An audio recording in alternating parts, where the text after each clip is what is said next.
ये जो आप लेटर देख रहे हो, ये दिखने में एक नॉर्मल लेटर लग रहा है। क्या कुछ लोगों को ये एक लव लेटर भी लग सकता है, पर ये एक लव लेटर नहीं बल्कि एक नाबालिग लड़की का हॉस्पिटल में तड़प कर मरने से पहले का बयान है। अपने बयान में उसने जो जो बातें बताई वो काफी हॉरिफाइंग तो थी ही, लेकिन उससे भी ज्यादा हॉरिफाइंग था जिस तरीके से इस लड़की को मारा गया। हाँ छोटू, और आपके शरीर में कहाँ कहाँ प्रॉब्लम आया? सब जगह आया, टोटल जगह। अभी मुंह पर तो छोड़ा है।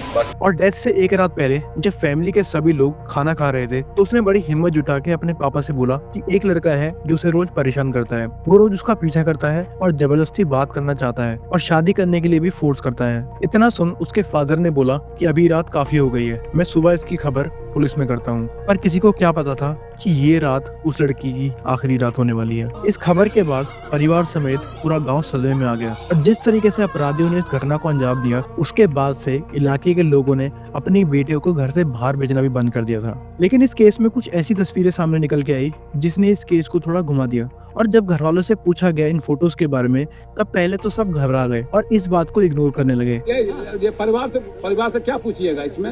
हमारा कि ये सच्चाई है कि नहीं है? सच्चाई नहीं है, कोई ये सब सच्चाई है रहता है। लेकिन जब बार बार सवाल किए गए तो गुस्से में आकर परिवार वालों ने बोला ये सब झूठ है और जो भी फोटोज हैं वो भी एडिट की गई हैं। मेरी बेटी को जानबूझ के वायरल किया जा रहा है। फोटो जो है एडिट करके भेजा जा रहा है। अच्छा। प्यार पहले से था नहीं, कुछ नहीं था, बिल्कुल गलत है। मेरी बेटी मरी नहीं है बल्कि शहीद हुई है और ये सारी फोटोज ये सब कुछ झूठ है।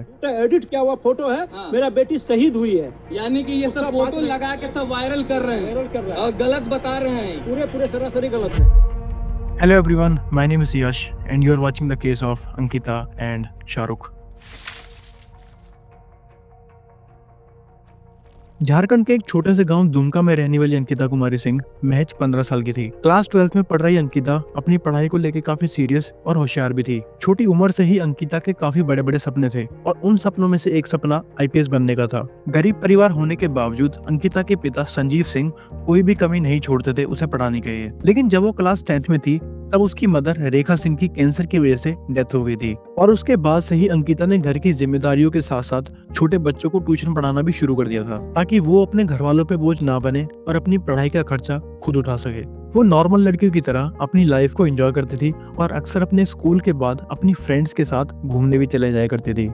उसकी लाइफ एकदम ट्रैक पे चल रही थी। लेकिन फिर अचानक से एक दिन जब वो स्कूल से घर आ रही थी तब एक लड़का उसका पीछा करने लगता है। उसी के गांव में रहने वाला ये लड़का जिसका नाम शाहरुख हुसैन था। शाहरुख एक ठीक ठाक घर से था और वो ज्यादातर समय अपने दोस्तों के साथ इधर उधर के कामों में लगा रहता था। पर जिस दिन से उसने अंकिता को देखा था वो रोज उसके स्कूल के बाहर वेट करता और जब जब भी वो स्कूल से घर जाती शाहरुख तब तक उसे बात करने के लिए बोलता। अंकिता बिल्कुल भी इंटरेस्टेड नहीं थी उससे बात करने के लिए और लाखों कोशिश करने के बाद भी जब अंकिता ने बात करने से मना कर दिया तब शाहरुख ने उसकी फ्रेंड्स को मनाना शुरू किया और फिर एक दिन अंकिता की एक फ्रेंड ने शाहरुख को उसका नंबर दे दिया। शाहरुख ने अब अंकिता को अपने नंबर से कॉल और मैसेज भेजना शुरू कर दिया। पहले तो अंकिता ने सवाल किया कि कौन बोल रहा है और शाहरुख ने जब उसे बताया कि ये उसका नंबर है तब अंकिता ने तुरंत उसका कॉल कट कर दिया और उसका नंबर भी ब्लॉक कर दिया।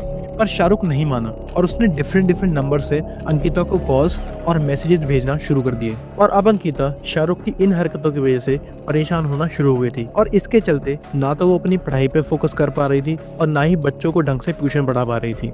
लेकिन फिर एक दिन शाहरुख ने अंकिता को एक नए नंबर से कॉल किया और अंकिता को धमकी देने लगा कि अगर वो उससे बात नहीं करेगी तो वो उसे जान से मार देगा। वैसे तो अंकिता काफी बोल्ड नेचर की थी लेकिन शाहरुख की इस धमकी से वो थोड़ा डर गई। पहले तो अंकिता ने इस बात को अपने पापा से शेयर करना चाहा लेकिन वो उन्हें बिना वजह परेशान नहीं करना चाहती थी, इसलिए उसने इस बात को अपनी बड़ी बहन से शेयर करने का सोचा। लेकिन क्योंकि उसकी शादी हो चुकी थी इसलिए उसे लगा कि वो भी बेवजह परेशान होगी। कुछ दिन बीतने के बाद शाहरुख ने 22 अगस्त 2022 को रात को करीब 9:30 बजे फिर से अंकिता के नंबर पर कॉल किया और इस बार वो बहुत ज्यादा गुस्से में था और उसने फिर से अंकिता को वही धमकी दी कि वो उसे जान से मार देगा अगर उसने उसके साथ बात नहीं की तो। 22 को उसने 8 बजे रात में फोन करके धमकी देता तुमको जान से मार देंगे। इतना बोलकर शाहरुख फोन कट कर देता है और इधर दूसरी तरफ अंकिता इस बार बहुत ज्यादा डर गई थी क्योंकि अंकिता जिस एरिया में रहती थी वो एरिया एक मुस्लिम एरिया था और अंकिता को डर था कि शाहरुख अपने फ्रेंड के साथ मिलके सच में उसे कुछ करना दे। उसी रात करीब 10 बजे जब घर के सब लोग डिनर करने के लिए बैठे तब अंकिता ने अपने पापा को शाहरुख के बारे में बताया। उसने बताया कि वो काफी दिनों से उसे परेशान कर रहा है और आज उसने कॉल करके धमकी भी दी। धमकी देता तुमको जान से मार देंगे। हाँ। तो तब बेटी शाहरुख 22 तारीख को आपके बेटी को धमकी दिया कि मार देंगे। जी आपको बताई आपकी बेटी 10 बजे रात में 10 बजे रात में। हमको बताई। अच्छा। हम घर जब आए 10 बजे रात में हाँ। तो बताई हूँ। हाँ। बताइए ठीक है, सुबह जाके तुमसे बात कर, उससे बात करेंगे बेटा, हम रहने दो। इतना कहकर सब लोग अपने अपने कमरे में जाके सो गए। पर सुबह करीब 4 बजे शाहरुख अपने एक फ्रेंड के साथ अंकिता के घर के बाहर आता है और अंकिता के कमरे के पास जाके खिड़की से अंकिता के ऊपर पेट्रोल फेंक देता है। पेट्रोल गिरने की वजह से अंकिता हड़बड़ा के उड़ जाती है और जैसे ही वो खिड़की की तरफ देखती है तभी शाहरुख माचिस की तिल्ली निकाल के उसके ऊपर फेंक देता है और कुछ ही सेकंड्स में अंकिता आग की लपटों में गिर जाती है। अंकिता जोर जोर से चिल्लाने लगती है और उसके घर वाले उसके कमरे की तरफ भागते हैं और जैसे ही वो अंकिता को जलते हुए देखते हैं सब लोग उसके ऊपर कंबल फेंकते हैं और तुरंत ही उसे दुमका के फूलो जानो मेडिकल कॉलेज में एडमिट करा देते हैं। और जैसे कि मैंने पहले भी बताया, अंकिता जिस एरिया में रहती थी वहाँ की मेजर पॉपुलेशन मुस्लिम थी, इसलिए जब अंकिता के घर वालों ने दुमका पुलिस स्टेशन में रिपोर्ट लिखवाई और इस मामले को पॉक्सो एक्ट के तहत FIR दर्ज करने के लिए बोला तो वहां के SDPO नूर मुस्तफा ने अंकिता को बालिग बताते हुए मामले को कमजोर करने की कोशिश करी। लेकिन जब अंकिता की 10th क्लास की मार्कशीट दिखाई गई और बच्चे की उम्र 15 साल बताई गई, उसके बाद भी नूर मुस्तफा ने केस को रफा दफा करने की कोशिश करी और दुमका गांव के लोग इस हरकत के बाद बहुत ही ज्यादा गुस्से में आ गए। इसलिए मामले की गंभीरता को देखते हुए पुलिस ने 10 दिन बाद शाहरुख और उसके फ्रेंड नईम इलियास को गिरफ्तार कर लिया एंड दोनों के खिलाफ पॉक्सो एक्ट के तहत मामला भी दर्ज कर लिया। और पुलिस ने जब दोनों के रिकॉर्ड चेक किए तो कुछ ऐसे फैक्ट्स निकल के सामने आए जो बहुत ही ज्यादा शॉकिंग थे। शाहरुख का दोस्त नईम उर्फ छोटू पेशे से एक पेंटर था और उसके ऊपर पहले से ही एक माइनर लड़की को हैरासमेंट एंड थ्रेट करने का आरोप था, जिसकी वजह से वो जेल भी जा चुका था। पुलिस ने जब दुमका में ही केपाड़पाड़ा एरिया में रहने वाली उस लड़की अंजलि शर्मा से बात करी तो उसने बताया कि नईम ने उसे जबरदस्ती एक दिन किडनैप कर लिया था और एक अननोन जगह पे ले जाके उसे एक कमरे में कैद कर दिया और पहले तो उसे फोर्स किया इस्लाम धर्म अपनाने के लिए और उसके बाद शादी के लिए भी प्रेशराइज किया। लेकिन जब अंजलि ने इसका विरोध किया तो नईम ने उसे जान से मारने की धमकी दी और कहा कि अगर वो उससे शादी नहीं करेगी तो वो उसे अपने बड़े भाई को बेच देगा जो दुबई में रहता है। और इन्वेस्टिगेशन करने पे पुलिस ने जब नईम की फोन हिस्ट्री चेक करी तो उन्हें पता चला कि नईम अंसार बंगला टीम से बहुत ज्यादा इन्फ्लुएंस था।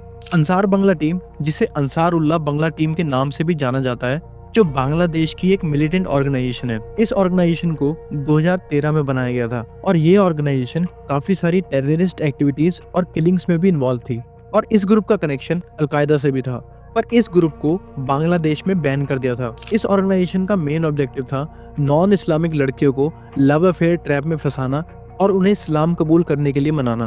और दुमका गांव की एक एडवोकेट प्रिया दत्ता ने बताया कि ऐसे ही एक सेम ऑर्गेनाइजेशन दुमका में भी रन होती है और नईम इसी ऑर्गेनाइजेशन का पार्ट भी है और इस ऑर्गेनाइजेशन का मेन टारगेट भी वही सेम, यंग हिंदू गर्ल्स को अपने प्यार के जाल में फंसाना, उन्हें इस्लाम कबूल कराना और फिर झूठे वादे करके उनसे शादी कर लेना। और इधर हॉस्पिटल में अंकिता की तबीयत बिगड़ती ही जा रही थी।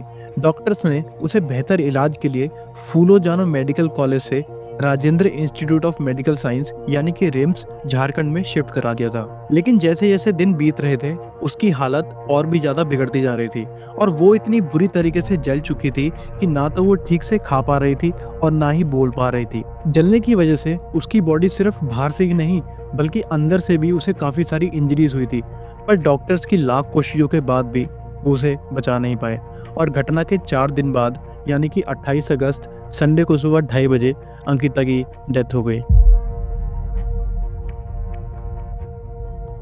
इस पूरे इंसिडेंट में शाहरुख के एक तरफा प्यार की वजह से अंकिता को अपनी जान गंवानी पड़ी और शाहरुख को इस बात का बिल्कुल भी अफसोस नहीं था। पुलिस ने जब उसे पकड़ा तो वो वीडियो में कुछ इस तरीके से हंसता हुआ दिखाई दिया। पर अंकिता की डेथ के बाद सोशल मीडिया पर कुछ ऐसी तस्वीरें निकल के सामने आई जिसने लोगों को ये सोचने पर मजबूर कर दिया कि क्या ये सच में एक तरफा प्यार था। तस्वीरों में साफ दिख रहा है कि अंकिता शाहरुख को अच्छे से जानती थी और देखने पे ऐसा बिल्कुल भी नहीं लग रहा कि अंकिता उससे बात करना नहीं चाहती थी। दोनों बहुत ही अच्छे दोस्त लग रहे हैं। लेकिन जब इन फोटोज के बारे में अंकिता के घर वालों से पूछा गया तो उसके घर वालों ने इन फोटोज को एडिटेड फोटोज बता के बात को झूठ बताते हुए अपनी बेटी को शहीद बताया। और घर वालों के होश तो तब उड़ गए जब उन्हें अंकिता और शाहरुख की एक ऐसी तस्वीर दिखाई गई जिसको देखने के बाद उसके परिवार वाले गुस्से में आकर इस बात को टालने लगे। ये फोटो देख के ऐसा लग रहा है कि अंकिता और शाहरुख का रिश्ता दोस्ती से बहुत ज्यादा गहरा था और इस बात की पुष्टि ऑफिशियल्स ने भी करी कि ये फोटो फेक नहीं है। पर अब यहाँ पे कई सारे सवाल खड़े हो जाते हैं। क्या अंकिता सही में शाहरुख के ट्रैप में फंस चुकी थी? अगर हाँ, तो उसने अपने बयान में झूठ क्यों बोला? या फिर अंकिता और शाहरुख के रिश्ते में कोई लड़ाई हो गई थी जिस वजह से शाहरुख ने उसे मार दिया? या फिर शाहरुख भी उसी ऑर्गेनाइजेशन का पार्ट था और अंकिता को बहला के उससे शादी करने के लिए या इस्लाम धर्म एक्सेप्ट करने के लिए बोलता था? सवाल तो यहाँ बहुत सारे हैं, पर इन सवालों के जवाब भी अंकिता के साथ ही चले गए। एंड 2 साल केस चलने के बाद दुमका डिस्ट्रिक्ट कोर्ट ने 28 मार्च 2024 को शाहरुख को जीवन कारावास की सजा सुना दी और परिवार को 1 लाख एज अ फाइन देने को भी कहा। इसी के साथ ये केस भी यही खत्म होता है। लेकिन ये सिर्फ अंकिता और शाहरुख का केस नहीं है। हम हर दिन ऐसे न जाने कितने सारे केसेस के बारे में सुनते हैं, चाहे फिर वो श्रद्धा आफ्ताब का केस हो या फिर निकिता तौसीफ का या कोई और। लेकिन ये केस सबके लिए एक सीख है कि कभी कभी चुप रहना आपके लिए बहुत ज्यादा खतरनाक हो सकता है। अंकिता को इंसाफ तो मिल गया, पर क्या ये इंसाफ अंकिता के घर वालों का दर्द कम कर पाएगा? शायद नहीं।